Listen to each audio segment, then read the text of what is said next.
Bismillahirrahmanirrahim. Au nom de Dieu, le clément et le miséricordieux. Louange à Dieu, prière et bénédiction sur Sayyidina Mohammed, son messager et envoyé. Chers frères et sœurs, aujourd'hui nous allons continuer nos assises qui parlent des affluents de la voie.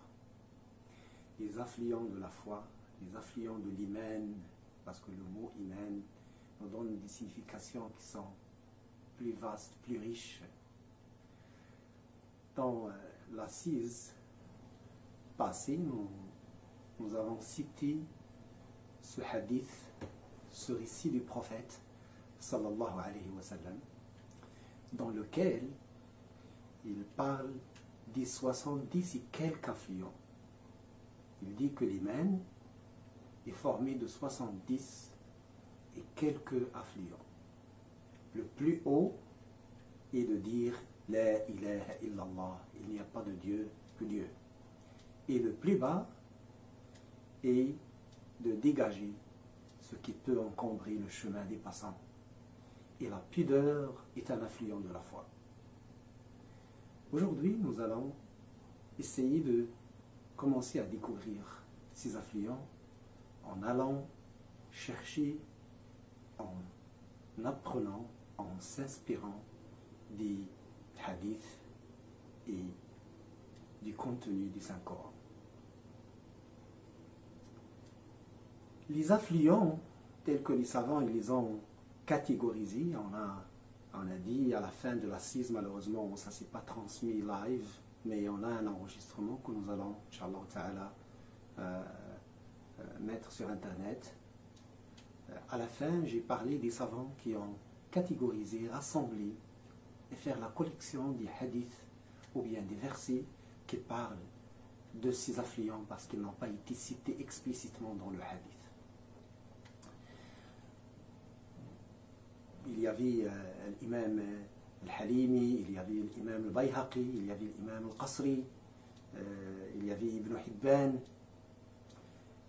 Et à notre époque, il y avait le savant, l'imam Abdus Salam Yassine, qui s'est orienté surtout à les catégoriser sous forme de vertu en insistant sur l'importance du côté pratique pour traduire les affluents en vie spirituelle vivante, en acte vivant du croyant.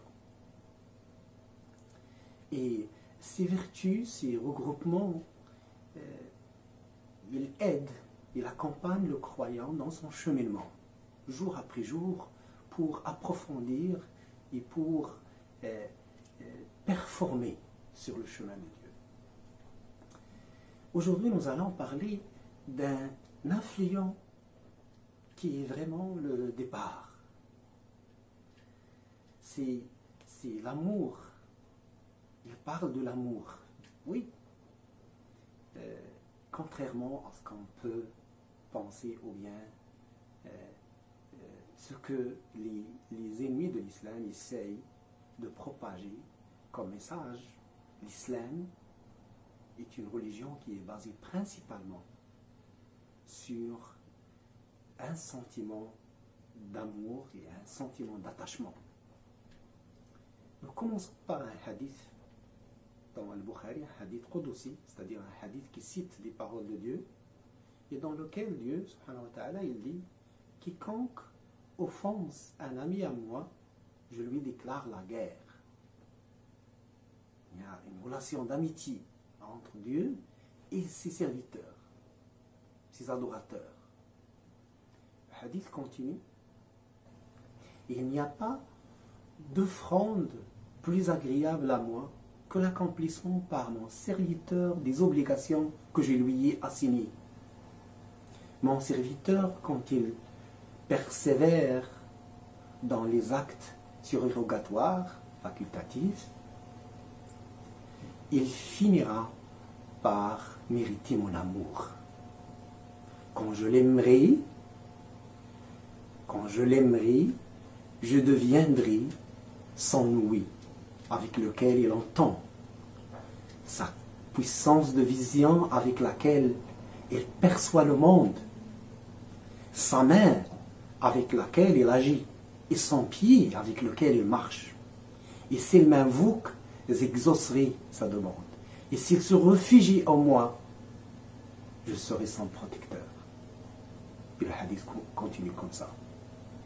Donc, quand le croyant il embrasse ce chemin de faire un effort, quel que soit cet effort, pour être près de Dieu, pour réaliser sa proximité, Dieu l'accueille avec amour. Le bavardage autour des significations, que Dieu devient loué, il devient la vision, il ne mène nulle part. Il ne donne que confusion et parfois des dérapages dans la compréhension. Le plus important que nous devons comprendre dans ce hadith, c'est que c'est un appel. C'est un appel à nous tous à ce qu'on embrasse cet amour, à ce qu'on s'engage sur ce chemin. Quand on s'engage sur ce chemin et on répond à cet appel, à cet amour transcendant, cet amour, il vient se loger dans nos cœurs. Quand il se loge dans nos cœurs, à partir de nos cœurs, il y a un amour qui va jaillir et qui va toucher toutes les créatures de Dieu autour de nous, en se concrétisant principalement et notamment dans un attachement profond à la personne du prophète.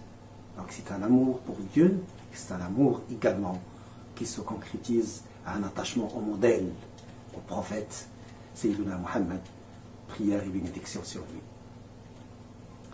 C'est comme les actes, ils ont une âme. L'amour embrasse la sagesse. Et la vie individuelle embrasse également les dimensions sociales. Ça veut dire que je ne suis pas seul. Il y a Dieu. Il y a le prophète. Il y a les gens. Il y a la nature. Il y a beaucoup de choses autour de moi. Quand j'amène cet amour qui vient de Dieu, il se loge dans mon cœur. La terre de ma vie devient fertile. Les actes qui représentent le côté solide du terrain de ma vie seront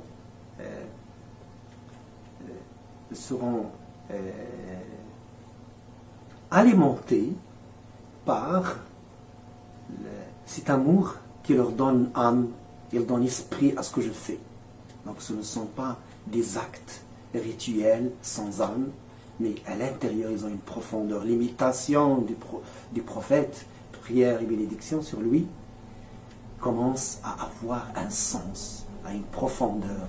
Ce n'est pas une imitation mécanique, infertile, mais il est féconde, il donne vie. Et après, tous les actes du croyant, ce qu'il fait, sa prière, son jeûne, son aumône, son engagement sur le sentier de Dieu subhanahu wa ta'ala pour faire l'appel à Dieu subhanahu wa ta'ala, tout cela commence à avoir une signification profonde qui relie le tout, qui relie la vie à l'amour, à la mort, qui relie le serviteur, l'adorateur à Dieu, à son Seigneur, qui relie cette personne aux personnes qui l'entourent. Et cet amour, il va couvrir tout ce monde des personnes et des choses qui l'entourent. Nous prions Dieu, subhanahu wa ta'ala, de nous aider à continuer à parler de ces significations et à embrasser les vérités que nous sommes en train d'exposer. أقول قولي هذا وأستغفر الله لي ولكم والسلام عليكم ورحمة الله.